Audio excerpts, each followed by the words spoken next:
কাল ছিল আমাদের বাড়িতে নিরামিষ, তাই নিরামিষের একটা আইটেম আমরা ট্রাই করেছিলাম আর অবশ্যই তোমাদের সাথে শেয়ার করে নিলাম। কড়াইতে প্রথমে দিয়ে দিয়েছিলাম অল্প পরিমাণে তেল, সাদা তেল, আর 1 কিউব মতন মাখন। মাখনটা গলতে দিয়ে দিয়েছিলাম তেলের মধ্যে।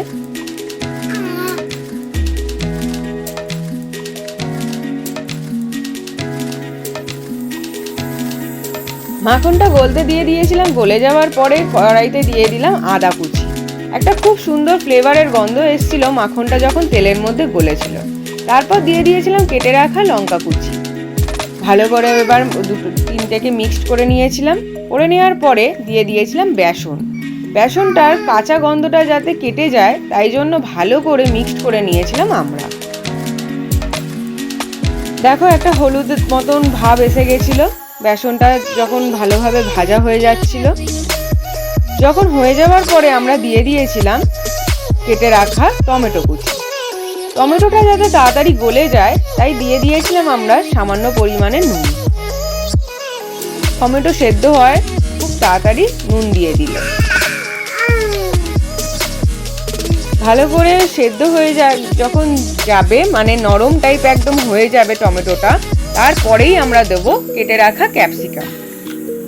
তোমরা তোমাদের পরিমাণ মতন দেবে। আমরা আমাদের পরিমাণ মতন কেটে রাখা টমেটো কুচি আর ক্যাপসিকাম কুচি দিয়েছিলাম। আমরা যেহেতু একটু ঝাল খেতে ভালোবাসি তাই আমরা দিয়েছিলাম 4টে মতন লঙ্কা কুচি। যখন টমেটোটা দেখো একদম গলে গেছিল তারপরেই আমরা দিয়েছিলাম ক্যাপসিকাম কুচিটা। তো ভালো করে মিক্সড করে নিচ্ছিলাম। তারপরে মশলা হিসেবে আমরা দিয়েছিলাম হলুদ গুঁড়ো, ধনে গুঁড়ো, জিরে গুঁড়ো, একটু গোলমরিচ গুঁড়ো ঝাল হওয়ার জন্য, গরম মশলা গুঁড়ো, কাশ্মীরি লঙ্কা গুঁড়ো দিয়ে দেখো একটা আলাদাই রং এসে গেছিল। আর ঘরোয়া পদ্ধতিতেই আমরা করেছিলাম, একদম সামান্য জিনিস দিয়ে, ঘরেরই জিনিস দিয়ে।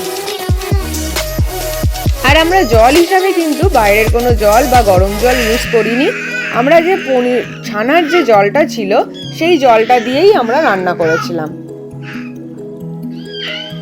শুনতেই পাচ্ছ আমাদের ছোট তিশানের আওয়াজ। ছোট তিশানও আমাদের সাথে কেমন বলছে। সেও কালকে খেয়েছিল, খেয়ে বলছে খুব ভালো হয়েছিল, অবশ্যই তোমাদের ট্রাই করতে। এই আমাদের ছানা থেকে যে জল বার করে রাখা ছানাটা রেখেছিলাম সেই ছানাটা আমরা এবার দিয়ে দিলাম। আর কিছুই নয়, এরপরে আমরা যে ছানার জলটা রেখেছিলাম সেই জলটা দিয়ে দিয়ে অল্প অল্প করে দিয়ে দিয়ে আমাদের গ্রেভিটাকে করছিলাম যতটা আমাদের গ্রেভির দরকার।